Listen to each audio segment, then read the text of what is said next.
ನೋಡಿ ಆರೋಗ್ಯத்தின் ಅಡಯಾಳಂ. ನೀವು ಒಂದು ಹಕ್ಕಿ ಇನ್ನೊಂದು ಹಕ್ಕಿಯನ್ನು ಬಹಳ ಪ್ರೀತಿಯಿಂದ ಕರೀತದೆ. ಅದು ಕನ್ನಡದಲ್ಲಿ ಕರೆಯುವುದಲ್ಲ, ಹಿಂದಿಯಲ್ಲಿ ಅಲ್ಲ, ತಮಿಳಿನಲ್ಲೆಲ್ಲ, ತೆಲುಗುನಲ್ಲೆಲ್ಲ, ಪ್ರೀತಿಯ ಭಾಷೆಯಲ್ಲಿ.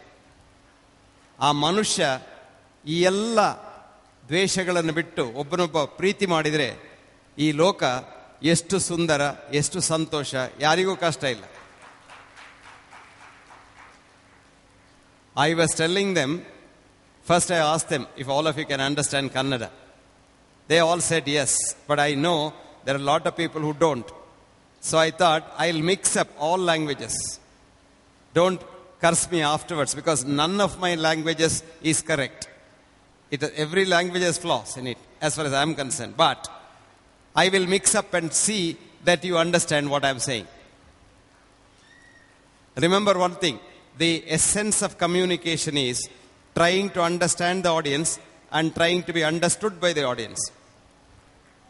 ಕೇಳುವವರನ್ನು ತಿಳ್ಕೊಂಡು ಕೇಳುವವರಿಗೆ ತಿಳಿಯುವ ಹಾಗೆ ಹೇಳುವುದು, ಅದಕ್ಕೆ ಹೇಳೋದೇ ಕಮ್ಯುನಿಕೇಷನ್ ಅಂತ. ಹಾಗಾಗಿ ನಾನಿವತ್ತು ಯಾವ ಭಾಷೆಯಲ್ಲಿ ಮಾತಾಡ್ತೇನೆ ಅಂತ ಮುಖ್ಯ ಅಲ್ಲ, ಏನು ಮಾತಾಡ್ತೇನೆ ಅಂತ ಮುಖ್ಯ. ಈಗ ನನಗೆ ಪೀಟರ್ ಸಾಹೇಬರು ಏನು ಹೇಳಿದ್ದಾರೆ ಅಂದರೆ, ಈ ಆರೋಗ್ಯದಲ್ಲಿ ಇರಬೇಕಾದ್ರೆ ಏನೆಲ್ಲ ಪ್ರಕ್ರಿಯೆಗಳು ನಮಗೆ ಬೇಕು ಅಂತ. What are the sources of wellness? ಇದರಲ್ಲಿ ಬಹಳ ಮುಖ್ಯ ನಾವು ಊಟ ಮಾಡೋದು ಅಂತ ನಾವು ಎಣಿಸಿದ್ದೇವೆ. ಹಾಗಾಗಿ ಇವತ್ತು ಬೆಳಿಗ್ಗೆ ನಿಮಗೆ ತುಂಬ ಫುಲ್ ಊಟ ಸಿಕ್ಕಿದೆ. ಡಾಕ್ಟರ್ ರಾಮನ್ ರವರು ಹೇಳಿದರು ಮಾಂಸನೇ ತಿನ್ನಬೇಕು, ಇಲ್ದಿದ್ರೆ ಶಕ್ತಿ ಸಿಕ್ಕುವುದಿಲ್ಲ ಅಂತ. ಇನ್ನು ಅಮ್ಮ ಹೇಳ್ತಾರೆ ಕಾಯಿ ಪಲ್ಯನೇ ತಿನ್ನಬೇಕು, ಇಲ್ಲಿದ್ರೆ ನೀವು ಸತ್ತು ಹೋಗ್ತೀರಾ ಅಂತ.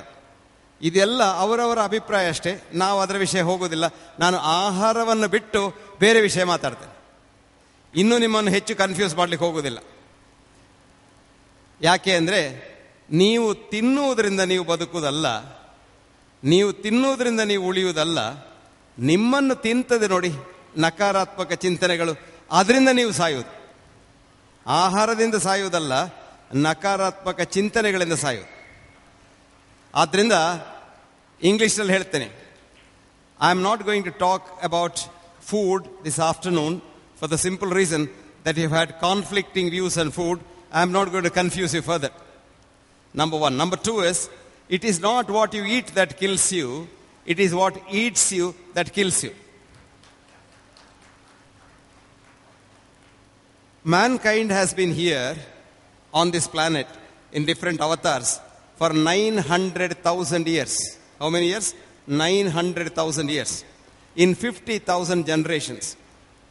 Now today we doctors say, if you don't come to me for a checkup, you will not survive long. You will die of A disease or B disease or C disease. If that were true, let us for a minute think it is true. Even when I was a student in the 50s, we didn't have this kind of high-tech medicine. We had a low-tech medicine which is more human, more humane, and more probably conducive to good health. But if that were true, for 900,000 years, where our ancestors did not have high-tech modern medicine, we should have disappeared long before the dinosaurs did. You wouldn't be born at all. I'll give you an example, a nice study. There is a hospital in London, in Manchester, called the Christie's Hospital. One of the oldest hospitals, which has got their records from 1841.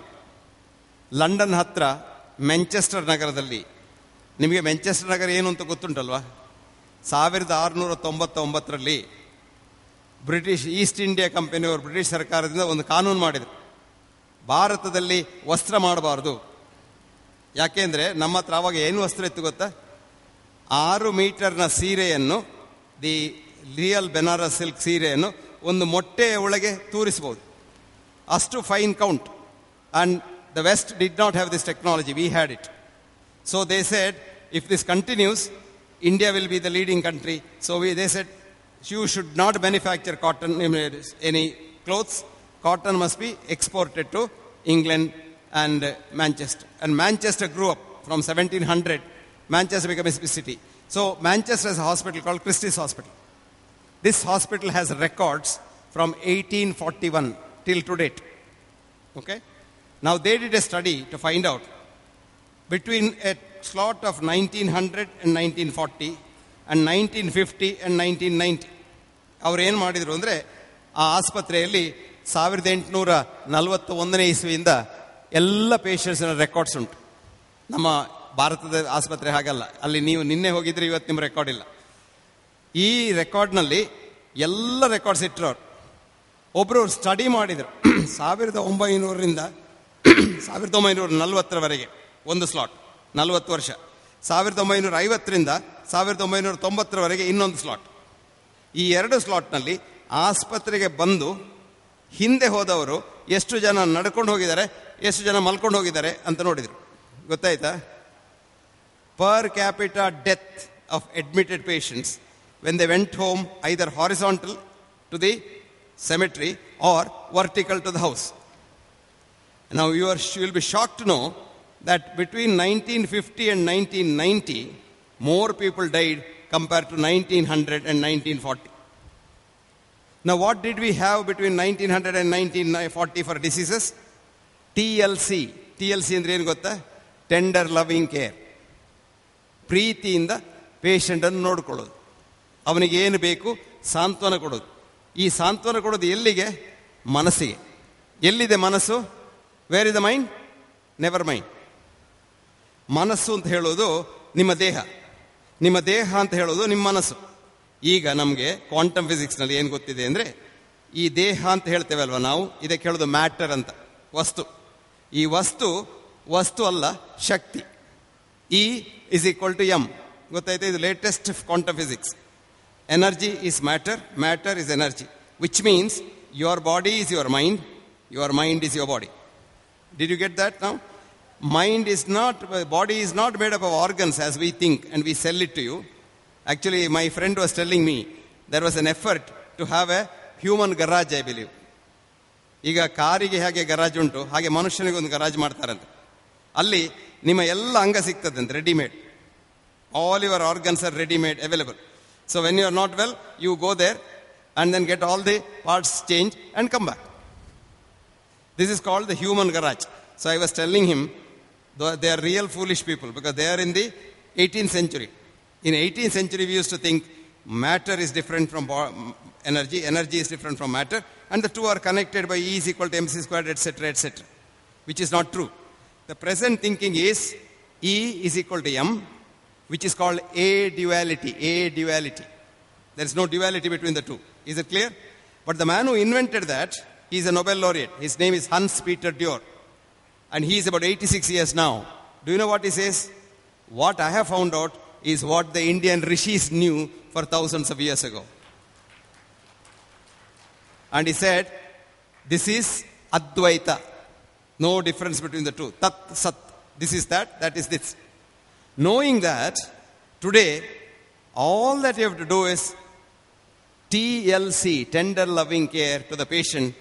Patient, if he is going to die, he will certainly die. No doctor can save him. But if he is not going to die, the love will make him normal again. Now in the second half, 1950, 1990, we had a lot of medicines, a lot of chemicals. We gave it to the patients and we killed more of them than we did earlier. Did you get that? I'll give you another thing. Today you think everybody must have a bypass surgery, otherwise you will not survive. Right? When you go to a hospital and say you have a chest, before you say pain, angiogram is done. When you say pain, angioplasty is done. If you say chest pain twice, a bypass surgery is also done. Now, I was telling my friend a study in America where they compared 2 cities. Philadelphia have done 10 times more intervention and killed 10 times more people. Did you get that now? ನಾನು ಏನು ಹೇಳ್ತಾ ಇದ್ದೆ ಅಂದರೆ, ನಾವು ಡಾಕ್ಟರ್ಗಳಿದ್ದದ್ರಿಂದಲೇ ನೀವು ಬದುಕ್ತೀರಾ, ನಮ್ಮ ಹತ್ರ ಚೆಕಪ್ಪಿಗೆ ಬರ್ದಿದ್ರೆ ಸತ್ತು ಹೋಗ್ತೀರಾ ಅಂತ ನೀವು ಹೇಳ್ತೀರಲ್ಲ. ಬೆಳಿಗ್ಗೆ ನೀವು ಪೇಪರ್ ನೋಡಿದರೆ ಸಾಕು, ಚೆಕಪ್ಪಿಗೆ ಬನ್ನಿ. ಅದು ಈಗ ಹೊಸ್ತು ಶುರುವಾಗಿದೆ, ಧರ್ಮಕ್ಕೆ ಚೆಕಪ್ ಅಂತ. ಡಾಕ್ಟರ್ BM ಹೆಗ್ಡೆ ಅವರು ಧರ್ಮಕ್ಕೆ ಪರೀಕ್ಷೆ ಮಾಡ್ತಾರೆ. ಹೌದು, ನೀವು ಧರ್ಮಕ್ಕೆ ಅಂತ ಹೋಗ್ತೀರಲ್ಲಿ, ಪರೀಕ್ಷೆ ಮಾಡಿದ್ರೆ ಅಂತ ನಾನು ಹೇಳ್ತೇನೆ, ನಿಮಗೆ ಇದು ಕಾಯಿಲೆ ಉಂಟು, ನಿಮಗೆ ಇದು ಉಂಟು, ನಿಮಗೆ ಇದು ಉಂಟು, ಎಲ್ಲ ನಮ್ಮ ಆಸ್ಪತ್ರೆ ಬನ್ನಿ, ಎಲ್ಲ ಮಾಡ್ತೇವೆ ಅಂತ. ಸೊ ಅದು ನಿಮ್ಮನ್ನು ತರುವುದು ಒಂದು ಬಕ್ರ ಮಾಡೋದು ಹೇಗೆ? ನೀವಾಗಿ ನಮ್ಮ ಹತ್ರ ಬರೋದಿಲ್ಲ, ನಾವು ನಿಮ್ಮ ಹತ್ರ ಬಂದು ಬಕ್ರ ಮಾಡೋದು. ಆದರೆ ಪೇಪರ್ನವ್ರು ಏನು ಹೇಳ್ತಾರೆ, ಡಾಕ್ಟರ್ BM ಹೆಗ್ಡೆ ಅವರು ಬಹಳ ಒಳ್ಳೆಯವರು, ಎಲ್ಲ ಧರ್ಮಕ್ಕೆ ಪರೀಕ್ಷೆ ಮಾಡ್ತಾರೆ, ಆದಿತ್ಯವಾರ 500 ಪೇಷಂಟ್ ನೋಡಿದ್ರು, ಅವ್ರ ಪಾಪ ಎಷ್ಟು ಒಳ್ಳೆಯವರು ಅಂತ ಹೊಗಳ್ತಾರೆ. ಸೊ ನಿಮಗೂ ಖುಷಿ ಆಗ್ತದೆ, ಎಂಥವ್ರು ಬಂದು ನಮ್ಮಲ್ಲಿ ಬಂದು ನಮ್ಮನ್ನು ಪರೀಕ್ಷೆ ಮಾಡಿದರು ಅಂತ. ನಮ್ಮ ಮೋಸ ನಿಮಗೆ ತಿಳಿದಿಲ್ಲ. ಔಷಧಿ ಕಂಪನಿಗಳು ಹಾಗೆ, ಅವರು ಇನ್ನೊಂದು ನಮೂನೆಯ ಮೋಸ. ಅದು ಎಷ್ಟು ದೊಡ್ಡ ಮೋಸ ಅಂದರೆ ನಿಮಗೆ ಹೇಳಲಿಕ್ಕೆ ಸಾಧ್ಯ ಇಲ್ಲ. ಅವರೇನು ಮಾಡ್ತಾರೆ ಅಂದರೆ ಎಲ್ರಿಗೂ ಕಾಯಿಲೆ ಬೇಕು. ನಿಮಗೆ ಕಾಯಿಲೆ ಇಲ್ದಿದ್ರೆ ನಾನು ಔಷಧಿ ಹೇಗೆ ಮಾರೋದು? ಒಂದು ಗುಟ್ಟು ಹೇಳ್ತೇನೆ ನಿಮಗೆ, ನಿಮಗೆ ಸಕ್ಕರೆ ಕಾಯಿಲೆ ಇದ್ದರೆ ನೀವು ಡಾಕ್ಟ್ರಲ್ಲಿ ಹೋದ ಕೂಡಲೇ ಹೇಳ್ತಾರೆ ನೀವೇನು ಊಟ ಮಾಡಬಾರ್ದು, ಚಪಾತಿ ತಿನ್ನಬೇಕು ಅಂತ, ಅಲ್ವಾ? ಎಲ್ಲ ಚಪಾತಿ ತಿಂತೀರಲ್ವಾ? If you have diabetes, you go to a doctor, he says immediately you should not eat rice, you must eat only wheat, right? Now who has written this book? That's a very interesting thing.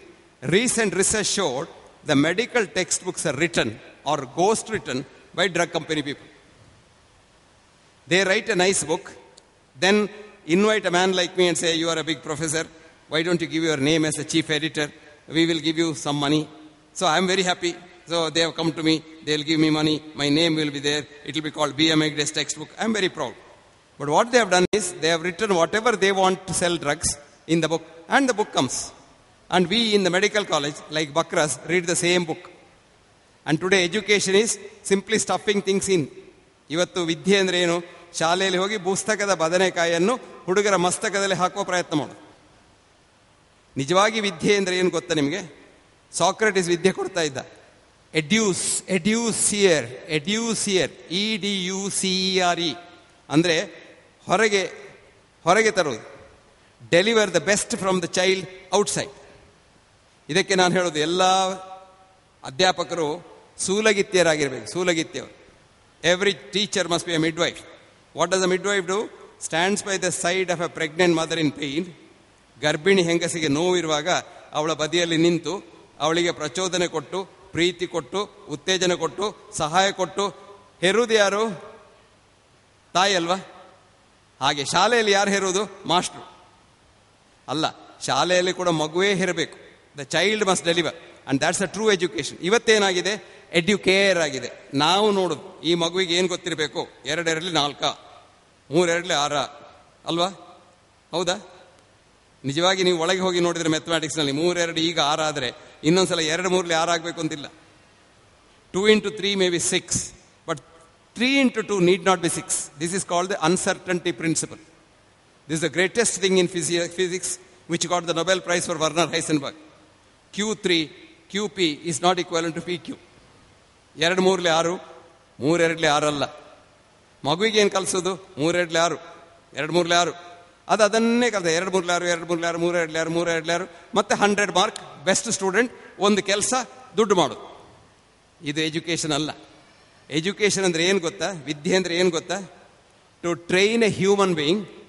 Education is to train a human being to act justly, skillfully and magnanimously under all circumstances of peace and war. ಮನುಷ್ಯ ಅದು ಯುದ್ಧದ ಕಾಲದಲ್ಲಿರಲಿ, ಶಾಂತಿಯ ಕಾಲದಲ್ಲಿರಲಿ, ತನ್ನ ಕೆಲಸವನ್ನು ನ್ಯಾಯವಾಗಿ, ಚತುರನಾಗಿ ಹಾಗೂ ಎಲ್ಲರ ಮೇಲೆ ಪ್ರೀತಿ ಇಟ್ಟು ಮಾಡುವಂಥ ಕೆಲಸ ಮಾಡುವ ಮನುಷ್ಯನನ್ನು ತಯಾರಿಸುವುದ ಕ್ರಿಯೆಗೆ ಹೇಳುವುದು ವಿದ್ಯಾಭ್ಯಾಸ ಅಂತ. ಇವತ್ತೇನು? ಸಂಪಾದನೆ ಮಾಡುವವನು ತಯಾರಿಸಬೇಕು. ಯಾರು ಹೆಚ್ಚು ಸಂಪಾದನೆ ಮಾಡ್ತಾನೆ ಅವನು ಹೆಚ್ಚು ವಿದ್ಯಾವಂತ, ಯಾರು ಹೆಚ್ಚು ಮೋಸ ಮಾಡ್ತಾನೆ ಅವರು ಹೆಚ್ಚು ವಿದ್ಯಾವಂತ. ಇದಲ್ಲ. ಇದರಿಂದಾಗಿ ನಾವು ಹಾಳಾಗಿದ್ದೇವೆ. ಈಗ ನಾನು ಪುನಃ ನಿಮ್ಮ ಗೋಧಿಗೆ ಬರ್ತೇನೆ. ನೀವು ಗೋಧಿ ತಿಂದರೆ ಆ ಗೋಧಿಯಲ್ಲಿ ಒಂದು ಗ್ಲೂಟೆನ್ ಅಂತ ಉಂಟು. ಅದು ನೇರವಾಗಿ ನಿಮ್ಮ ಪ್ಯಾಂಕ್ರಿಯಾಸಿಗೆ ಹೋಗಿ ನಿಮ್ಮ ಪ್ಯಾಂಕ್ರಿಯಾಸ್ನಲ್ಲಿ ಬೀಟಾ ಸೆಲ್ಸನ್ನು ಹಾಳು ಮಾಡ್ತದೆ. ಸೊ ನೀವೀಗ ಡಯಾಬಿಟಿಸ್ ಇದ್ದರೆ ನೀವೆಷ್ಟು ಮದ್ದು ತೆಕ್ಕೊಂಡ್ರು ಕಂಟಿನ್ಯೂಸ್ ಡಯಾಬಿಟಿಸ್ ಆಗ್ತೀರಾ ಸಾಯುವವರೆಗೆ. ನಾವೇನು ಹೇಳೋದು? ಒಮ್ಮೆ ಮತ್ತೆ ತೆಕ್ಕೊಂಡ್ರೆ ಸಾಯುವವರೆಗೆ ಮತ್ತೆ ಕೊಡಬೇಕು ಅಂತ ಅಲ್ವಾ? ನಮಗೆ ಮದ್ದು ಮಾರಬೇಕಲ್ವಾ? Did you get that? So everything is written to make money for the drug companies and the medical establishment.